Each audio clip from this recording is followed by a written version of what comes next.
just when you sit there and doubt yourself. Hi guys, and welcome back to the channel. Today's reaction is brought to you by Kelly Smith. We're back on Corey Taylor.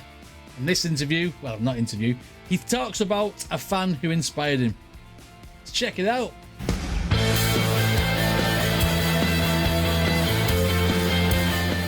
Okay, Corey, let's see which fan inspired you to do what?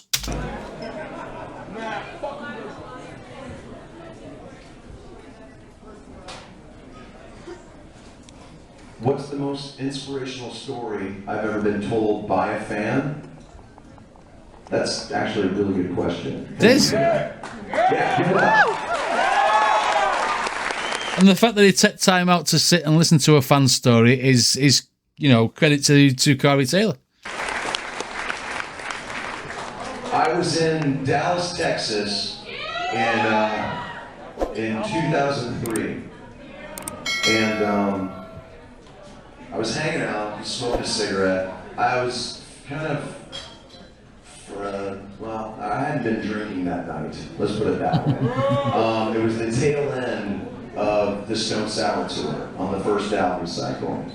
Okay. And a kid came wandering up to me, and he sat down next to me, and I was kind of, it had been a bad show. I had a little too much drink, and I wasn't proud of that night. And I didn't count that on one hand.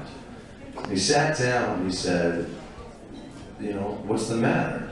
And I'm like, well, I feel like I fucking ripped everybody off, you know? I mean, it's, when you're a singer and you're trying to entertain, I mean, whether you're a guitar player or anything, you're trying to entertain the audience, your whole mission is to make sure that they walk away going, holy shit, that was the best fucking show I've ever seen. I try dedicating myself to that as much as I can. Yeah. So when I said that, he basically kind of looked at me and was just like, what the fuck are you talking about? And I'm like, well, what do you mean? He's like, dude, this is one of the best fucking shows I've ever seen. He was like, I've seen it with both bands now. And watching you on stage is one of the coolest things I've ever fucking felt. And I was like, well, thank you, you know? And we started talking. This kid made my childhood look tame.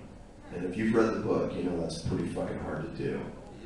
He, both parents dead.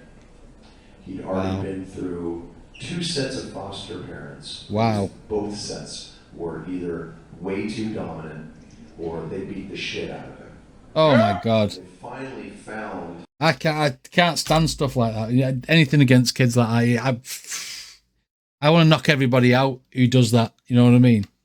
Sets of foster parents, because both sets were either way too dominant or they beat the shit out of him. And they finally found his aunt, like in this like town right outside of Dallas. I think it was Grand Prairie or something like that. And he was living there. And he had so much neurosis and so much psychoses to fucking fight through. Yeah. There was no chance he was gonna get out of that fucked up, you know? It was either prison or priesthood at that point. There was no middle of the fucking road.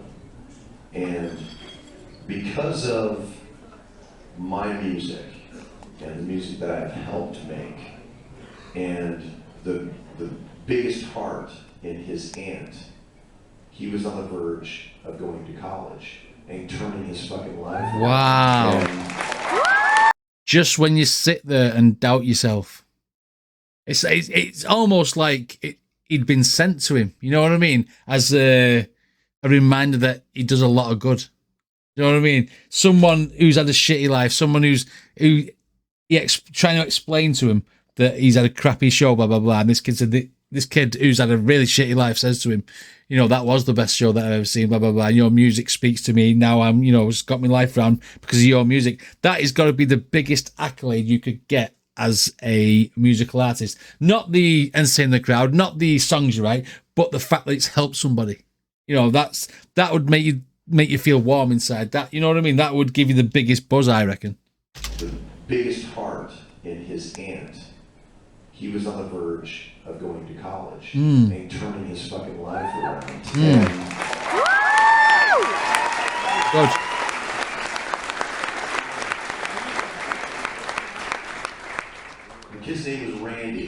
never forget what he said to me, man. He looked me right in the eyes and he said, "You have no idea what you do, even when you're not trying to. You have no idea what you give to us, even when you don't realize you're giving it to us." And in that fucking moment, all of my shit, all of my weird ego, selfish shit felt that big. Yeah. I was like, this kid has seen it all, and he's taken 2 fucking seconds to give me advice. What the hell do I have to worry about, man? I'm the luckiest motherfucker on the planet. Absolutely. There's always somebody who's in a worse predicament than you. And when you find that out, and you find out your problems really are just cosmetic compared to someone else's shit, then it gives you a different outlook. It gives you a different outlook on yourself, gives you a different outlook on what you're doing. And then you sit there and you sympathize with this other person, and then you try and help them as they just tried to help you. You know what I mean? It's brilliant. Oh, man, I'm the luckiest motherfucker on the planet.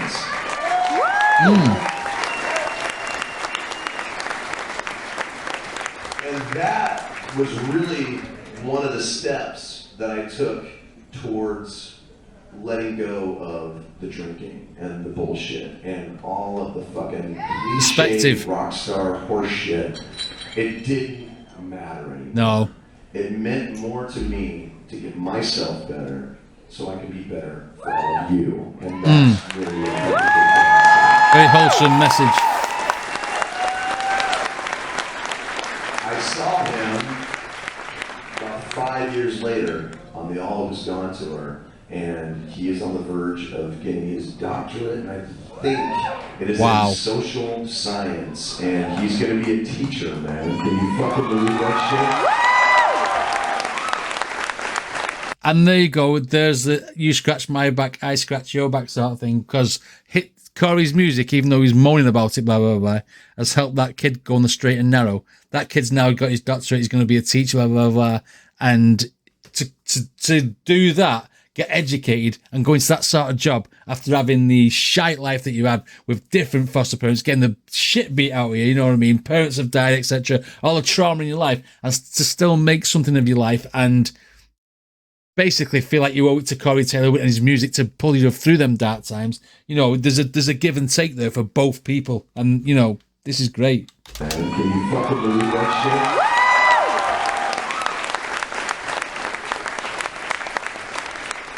And I wouldn't have known any of that. I wouldn't have known any of that if I hadn't taken 2 seconds to talk to someone, you know? And that's why always talk to somebody. Out of my way as much as I can for all of you guys. So thank you. Thank you so much. Yeah. Alright, I'm gonna drain the fucking lizard, I'm gonna come back out, we're gonna sing the fucking Go for the piss. I'll be right fucking back, my friends. Turn that music on and fucking piss everybody off. I'm gonna go and drain the lizard. He's going for the piss. Oh, what a wholesome story. And you know, that's it. Everything. When you think your life's shitty and this, that, and the other, and everything's going wrong, you've got to get to a point where you get perspective. And there's always somebody, like I said before, who's in a worse place than you, who will come and tell you this sort of stuff, and then make sure problems disappear or seem small, as he said. You know, all my problems are that big, he said. And that gave him perspective to stop drinking and to not care so much about how he's coming across in his shows, etc., because he knows he wants to give the entertainment to the crowd. But it doesn't matter what sort of entertainment he gives to the crowd, they're going to love him anyway, because they're there for him. They're there for, well, and the band as well, don't get me wrong, and the music. And, you know, music speaks to everyone in different ways. You know what I mean? It's music is therapy. And then sometimes the musicians who don't get the therapy from the music because they play it over and over again, get it from some little kid who's had a shit life. You know, what a great story. Brilliant. That could be a turning point in a film. You know what I mean? Where someone changes their life. That's what it felt like to me. It felt like a story that could have been in a film. Wow, okay. Enjoyed that. Corey Taylor's the man. Anyway, if you like my videos, then please hit like and subscribe, and I shall see you all on the next one.